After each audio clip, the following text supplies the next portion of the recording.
आज हम एक ऐसी विशाल इंजीनियरिंग की दुनिया में जा रहे हैं जिसने इंसानी कारीगरी की हदों को एक नए लेवल पर पहुंचा दिया है।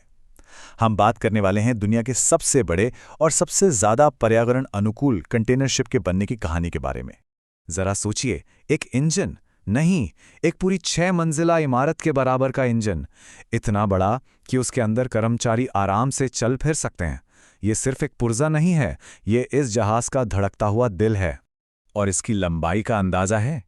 चलिए ऐसे सोचते हैं, 4 फुटबॉल के मैदान एक के बाद एक लाइन में रख दीजिए, लगभग 400 मीटर लंबा। ये समंदर पर तैरता हुआ एक छोटा मोटा शहर ही है।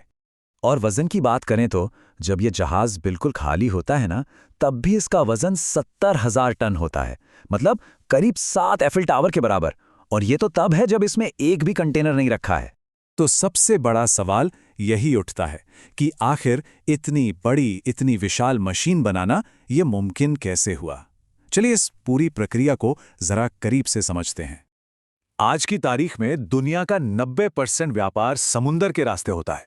इसलिए अब शिपिंग इंडस्ट्री में जो होड़ है वो सिर्फ बड़े जहाज बनाने की नहीं रह गई है। नहीं, असली चैलेंज अब कुछ और है।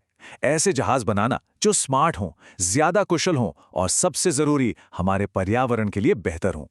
देखिए, सोच में कितना बड़ा बदलाव आया है। पहले पहले तो बस एक ही लक्ष्य था, बड़े से बड़े जहाज बनाओ, फिजिकल लिमिट्स को तोड़ो। पर अब मिशन है पर्यावरण की हदों को पार करना, मतलब पारंपरिक डीजल को छोड़कर साफ सुथरे ईंधन का इस्तेमाल करना। और यही शिपिंग का भविष्य है। तो इस नई पीढ़ी के जहाज़ों के पीछे की जो सबसे बड़ी टेक्नोलॉजी है वो है एलएनजी, यानी लिक्विफाइड नेचुरल गैस। ये हमारी वही नेचुरल गैस है जिसे बस इतना ज़्यादा ठंडा कर दिया जाता है कि वो लिक्विड बन जाती है। और यही चीज़ इसे इन विशाल जहाज़ों के लिए एक गेम चेंजिंग फ्यूल बनाती है।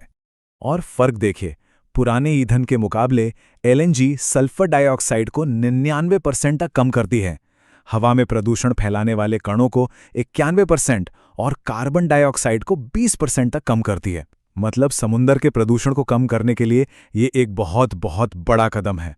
तो चलिए अब सीधा चलते हैं कंस्ट्रक्शन की दुनिया में। देखते हैं कि स्टील की मामूली प्लेटों से ये इतना बड़ा जहाज आखिर बनता कैसे है। इसका राज है मॉड्यूलर कंस्ट्रक्शन, मतलब जहाज को एक साथ नहीं बल्कि टुकड़ों में बनाया जाता है। सबसे पहले स्टील के हजारों शीट्स को लेजर से काटा जाता है, फिर इन टुकड़ों से बड़े बड़े ब्लॉक तैयार होते हैं और इन ब्लॉक्स में पाइप और वायरिंग सब पहले से ही फिट कर दी जाती है। सोचिए, एक एक ब्लॉक 790 टन का होता है, जिसे विशाल क्रेनें मिलीमीटर की सटीकता से उठाती हैं। और आखिर में एक मैराथन वेल्डिंग का काम शुरू होता है। हर जहाज पर करीब 1250 किलोमीटर लंबी वेल्डिंग होती है। कमाल है ना? और इस पूरे काम में सबसे जरूरी चीज पता है क्या है? सटीकता। 1 मिलीमीटर, सिर्फ 1 मिलीमीटर की गलती भी महीनों की मेहनत पर पानी फेर सकती है, क्योंकि समंदर की लहरें वो कोई भी कमजोरी बर्दाश्त नहीं करती। लेकिन इस पूरे ढांचे की असली चुनौती तो इसके अंदर छुपी थी। इस पूरे प्रोजेक्ट की जो सबसे बड़ी इंजीनियरिंग पहेली थी वो था इसका फ्यूल सिस्टम। देखिए, एलएनजी को लिक्विड रखने के लिए उसे -161 डिग्री सेल्सियस पे रखना पड़ता है। सोचिए कितना ठंडा। अगर तापमान थोड़ा सा भी बढ़ा तो वो गैस बन जाएगी और बस खेल खत्म। तो असली मिशन क्या था?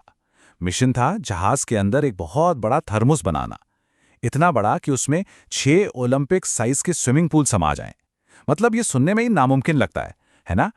इस नामुमकिन को मुमकिन करने में 9 महीने लगे। टैंक की दीवारों पर इंसुलेशन की कई परतें चढ़ाई गईं और लीक की जांच करने के लिए साबुन और वैक्यूम जैसे बड़े सिंपल लेकिन असरदार तरीकों का इस्तेमाल हुआ। और सबसे आखिर में सिर्फ 1.2 मिलीमीटर पतली एक खास लहरदार स्टील की परत लगाई गई। ये टेक्नोलॉजी असल में स्पेस स्टेशनों से ली गई थी, ताकि ये स्टील इतनी ज़्यादा ठंड में बिना टूटे सिकुड़ और फैल सके। अच्छा, तो टैंक बन गया, इंजन लग गया, ढांचा तैयार हो गया। अब बारी थी इस महाकाय जहाज को फाइनल टच देने की और इसे समंदर की लहरों के हवाले करने की। और ये सब कुछ हुआ रिकॉर्ड टाइम में। सिर्फ 1.5 साल में पहला जहाज बनकर तैयार। फिर 15 दिनों तक समंदर में इसकी कड़ी टेस्टिंग हुई, हर एक सिस्टम की। और सिर्फ 2 साल के अंदर ऐसे 9 जहाज़ों का पूरा बेड़ा बनाकर डिलीवर भी कर दिया गया। ये वाकई में वक्त के खिलाफ एक रेस थी। इस जहाज के साइज का अंदाजा बस इस एक बात से लगा लीजिए, इसके एंकर की जो चेन है ना, उसकी सिर्फ एक कड़ी जी हाँ, सिर्फ एक कड़ी का वजन 300 किलो है। हर चीज यहाँ इसी विशाल पैमाने पर है। लेकिन दिन के आखिर में ये कहानी सिर्फ लोहे और मशीनों की नहीं है। ये उन हजारों काम करने वालों की कहानी है जिनका नाम हम शायद कभी नहीं जानेंगे, पर जिनकी सोच, मेहनत और लगन ने इस सपने को हकीकत बनाया। ये मेगा शिप, ये इस बात का एक जीता जागता सबूत है कि इंसानी सोच और मेहनत क्या कुछ नहीं कर सकती।